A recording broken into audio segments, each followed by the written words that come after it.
जब आदमी लिखता है और अगर गलत लिखता है तो उसको मिटाने में बहुत तकलीफ होती है। So you have to be very diligent, बहुत ध्यान से लिखना पड़ता है। हम गलती नहीं कर सकते।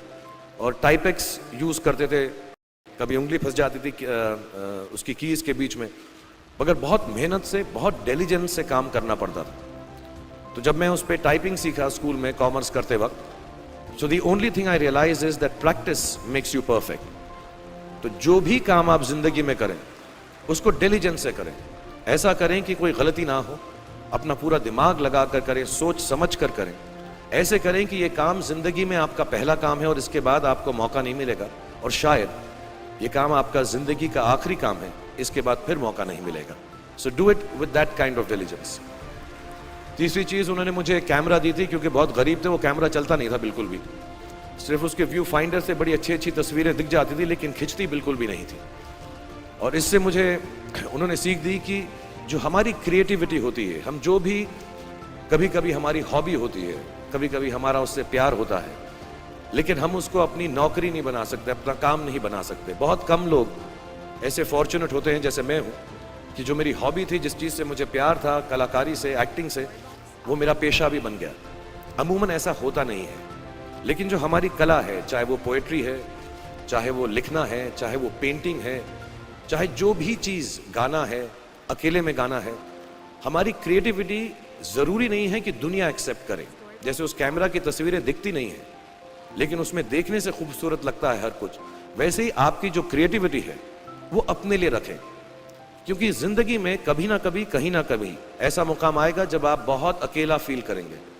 हो सकता है दुख का समय भी आए, उस वक्त आपकी जो क्रिएटिविटी है वो आपकी सबसे अच्छी दोस्त होगी, दुनिया उसको माने या ना माने। मैं बहुत ख़राब पोइट्री करता हूँ, लेकिन जब भी दुखी होता हूँ तो लिख लेता हूँ। सराफ साहब से मैं अब सीखना भी चाहता हूँ। मैं रेख्ता पे जाऊँगा, मुझे लगता है ये कमाल की साइट है, थोड़ी मैं शायरी वगैरह सीखूँगा।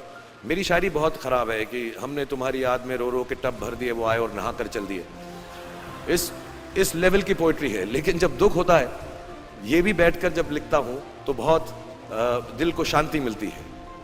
आखिरी चीज़ मेरे वालिद ने मुझे दी थी, वो दोनों मिक्स है, मैं जल्दी ख़त्म करता हूँ क्योंकि आप लोगों के पास वक्त नहीं है, आप लोगों को अपनी डिग्रीज लेनी है, सोच रहे होंगे इतना वक्त ज़ाया कर रहा है हमारा ये। तो मैं जल्दी से बताता हूँ। एक, उन्होंने मुझे कहा, एक सेंस ऑफ ह्यूमर हमेशा रखना ज़िंदगी में, हंसते हमेशा रहना, एक चाइल्ड लाइक इनोसेंस ज़रूर रखना। जैसे एक छोटे बच्चे की जो एक इनोसेंस होती है, जो उसका दुनिया की तरफ जो नज़रिया होता है बड़ा इनोसेंट सा होता है, उसमें कोई खामी नहीं होती, गलती नहीं होती, अभी दुनियावी बातें नहीं आई होती, तो वैसे ही रखना। कई बार बचपन में मैंने जब बदतमीज़ी की या कोई गलत काम किया तो उन्होंने सेंस ऑफ ह्यूमर से मुझे बचाया। और ज़िंदगी भर अगर आप अपने ऊपर, अपने हाल पे, दुनिया पे, क्योंकि लोग आपसे हर कोई बात कहेंगे, अच्छी बात भी कहेंगे, बुरी बात भी कहेंगे, क्योंकि लोगों का काम है कहना।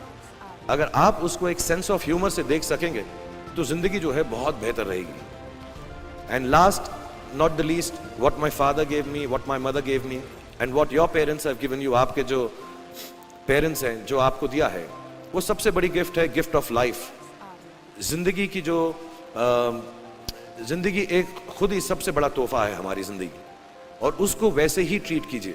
ज़िंदगी के अंदर जो भी मुकाम आए, जैसी भी चीज़ें हों, अच्छा हो, बुरा हो, कभी अंधेरा हो, कभी उजाला हो, हर चीज़ को रिस्पेक्ट कीजिए और ज़िंदगी में ग्रेस रखिए हर इंसान की तरफ।